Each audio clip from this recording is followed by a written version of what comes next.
of just unparalleled resilience, faith, and patience.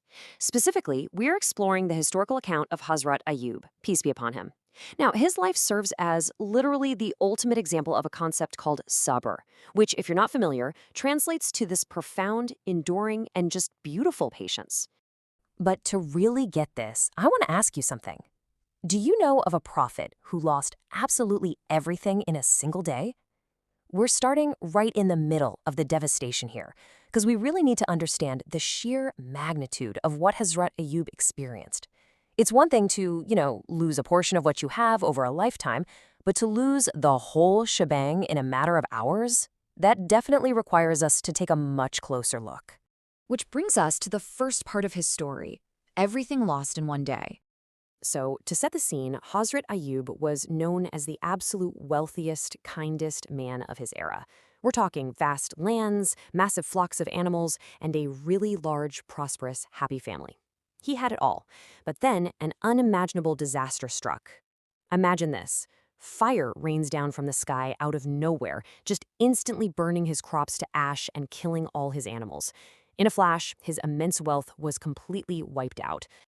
And that leads right into our next section, the loss of wealth and children. What's so wild about this timeline is the rapid, relentless succession of these tragedies.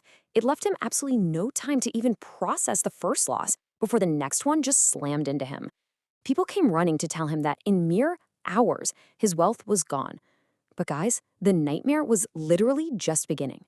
Shortly after that first wave of horrific news, another man arrived. His face was completely pale with terror. He brought news that a massive earthquake had suddenly struck the palace. In the immediate aftermath, all 10 of his beloved children were buried under the rubble. Now, how does a person even begin to react to total financial ruin? Well, when the news of his devastated lands and flocks reached Hazrat Ayub, he was actually right in the middle of his prayers. And he didn't panic. Actually, he calmly finished his prayer and simply stated that the wealth was a gift from Allah, and Allah had taken it back. His completely calm submission in that exact moment really sets the tone for his extraordinary character. But then came the news about his children. I mean, that is the heaviest blow any parent could ever possibly endure, right? But the crucial takeaway here is that even upon hearing the horrifying news of his 10 children perishing in that collapsed palace, his faith remained completely unshakable. He simply said they were a trust from Allah and Allah has taken them back. He viewed everything in his life, even his own family, as a divine trust. Moving on to the next major trial, 18 years of illness. Because, yeah, the trials didn't stop at material and familial loss.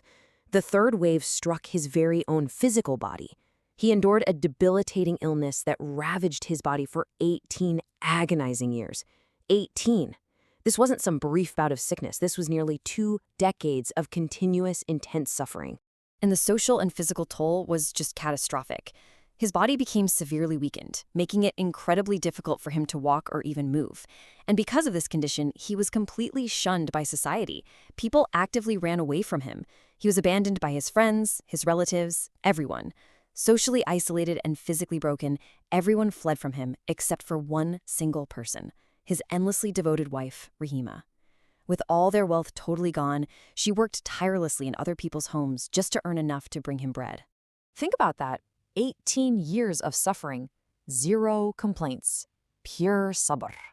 For almost 2 decades of constant agony and extreme poverty, relying entirely on his wife's labor, not a single word of complaint ever left his lips, literally 0. This is the very definition of sabr, a patience that is completely void of bitterness or anger.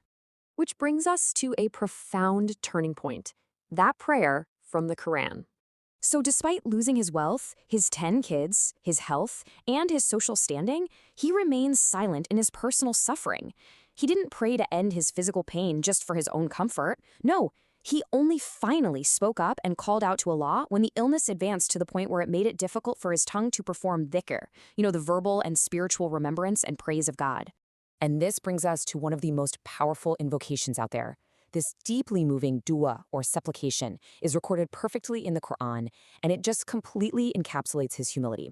He says, "O my Lord, hardship has touched me, and you are the most merciful of the merciful.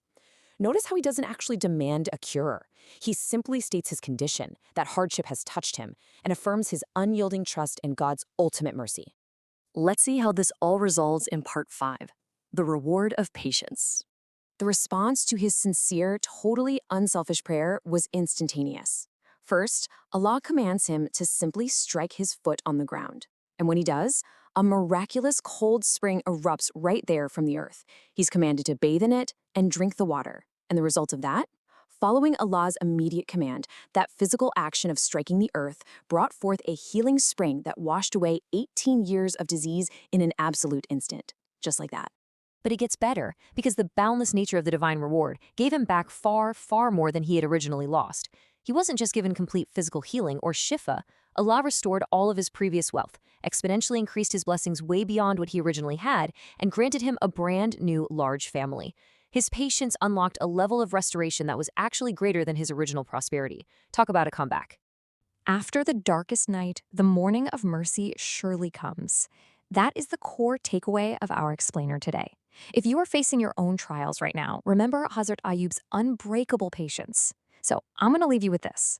When you find yourself in the midst of overwhelming hardship, how can you apply this profound level of trust and sabr to your own life's darkest nights?